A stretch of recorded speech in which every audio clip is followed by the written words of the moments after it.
Welcome to the Sleepy Tea Book Club. Come in, love. Tonight the air feels hushed and velvety, as though the world has been wrapped in satin and moonlight.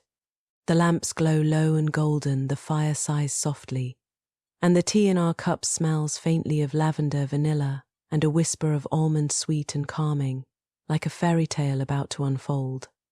This evening we're stepping away from foggy streets and clever detectives, and into a story woven with magic, mystery, and the soft sound of slippers dancing across hidden floors. The 12 Dancing Princesses by the brothers Grimm. Every morning, 12 princesses wake with their shoes worn through, as though they've danced all night long. Their father, the king, is baffled. Guards watch the doors. Locks are secured. And still, by dawn, the mystery remains. Where do the princesses go when the castle sleeps? What music plays beneath the earth? And who will be clever or gentle enough to follow without being seen? This is a story of moonlit forests, underground kingdoms, silver trees, and secret dances that only the night is allowed to know. So curl into your blanket, love. Let your breath slow.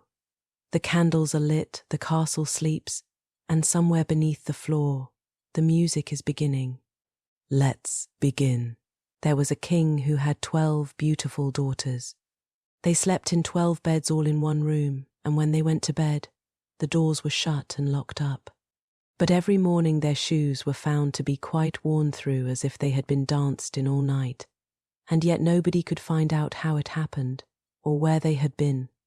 Then the king made it known to all the land that if any person could discover the secret and find out where it was that the princesses danced in the night, he should have the one he liked best for his wife and should be king after his death. But whoever tried and did not succeed, after 3 days and nights, should be put to death. A king's son soon came. He was well entertained, and in the evening was taken to the chamber next to the one where the princesses lay in their 12 beds. There he was to sit and watch where they went to dance, and, in order that nothing might pass without his hearing it, the door of his chamber was left open. But the king's son soon fell asleep, and when he awoke in the morning he found that the princesses had all been dancing, for the soles of their shoes were full of holes. The same thing happened the second and third night, so the king ordered his head to be cut off. After him came several others, but they had all the same luck, and all lost their lives in the same manner. Now it chanced that an old soldier, who had been wounded in battle and could fight no longer, passed through the country where this king reigned. And as he was travelling through a wood, he met an old woman who asked him where he was going. "I hardly know where I am going or what I had better do," said the soldier. "But I think I should like very well to find out where it is that the princesses dance, and then in time I might be a king." "Well," said the old dame, "that is no very hard task. Only take care not to drink any of the wine which one of the princesses will bring to you in the evening. And as soon as she leaves you, pretend to be fast asleep." Then she gave him a cloak and said, "As soon as you put that on you will become invisible, and you will then be able to follow the princesses wherever they go." When the soldier heard all this good counsel, he determined to try his luck. So he went to the king and said he was willing to undertake the task. He was as well received as the others had been, and the king ordered fine royal robes to be given him, and when the evening came he was led to the outer chamber. Just as he was going to lie down, the eldest of the princesses brought him a cup of wine, but the soldier threw it all away secretly, taking care not to drink a drop. Then he laid himself down on his bed, and in a little while began to snore very loud, as if he was fast asleep. When the 12 princesses heard this, they laughed heartily, and the eldest said, "This fellow too might have done a wiser thing than lose his life in this way." Then they rose up and opened their drawers and boxes, and took out all their fine clothes, and dressed themselves at the glass, and skipped about as if they were eager to begin dancing. But the youngest said, "I don't know how it is. While you are so happy, I feel very uneasy. I am sure some mischance will befall us." "You simpleton," said the eldest. "You are always afraid. Have you forgotten how many kings' sons have already watched in vain? And as for this soldier, even if I had not given him his sleeping draught, he would have slept soundly enough." When they were all ready, They went and looked at the soldier, but he snored on and did not stir hand or foot. So they thought they were quite safe, and the eldest went up to her own bed and clapped her hands, and the bed sank into the floor, and a trapdoor flew open.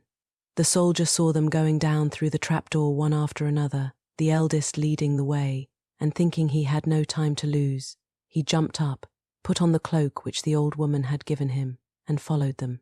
But in the middle of the stairs he trod on the gown of the youngest princess, and she cried out to her sisters, "All is not right. Someone took hold of my gown."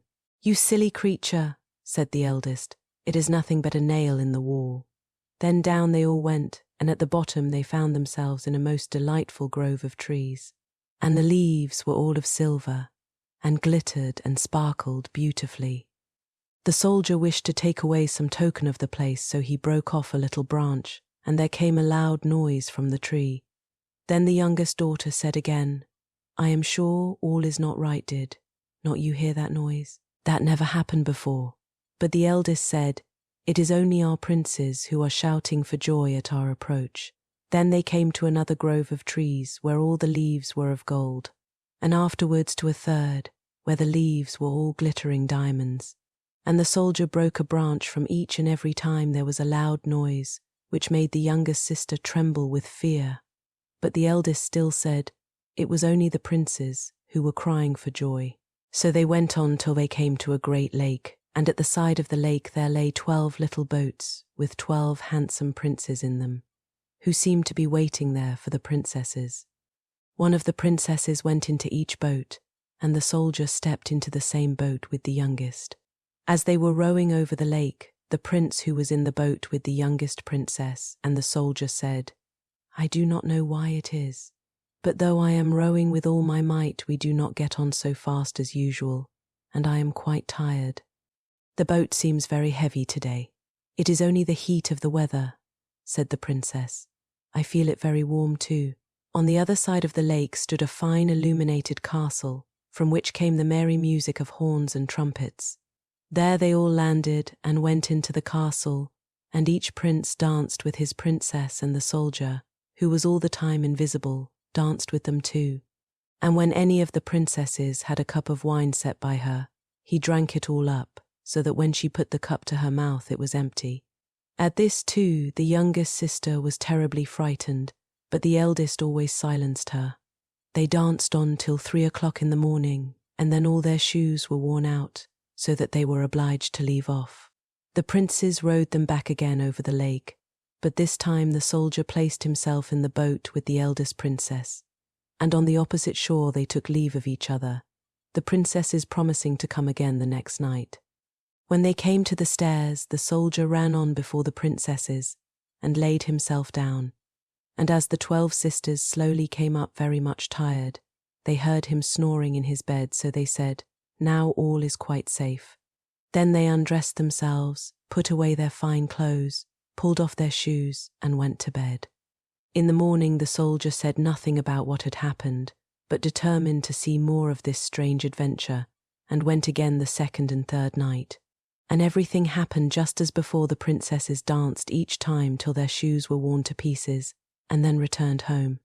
However, on the third night the soldier carried away one of the golden cups, as a token of where he had been. As soon as the time came when he was to declare the secret, he was taken before the king with the 3 branches and the golden cup, and the 12 princesses stood listening behind the door to hear what he would say. And when the king asked him, "Where do my 12 daughters dance at night?" he answered, "With 12 princes in a castle underground." And then he told the king all that had happened, and showed him the 3 branches and the golden cup which he had brought with him. Then the king called for the princesses and asked them whether what the soldier said was true, and when they saw that they were discovered, and that it was of no use to deny what had happened, they confessed it all.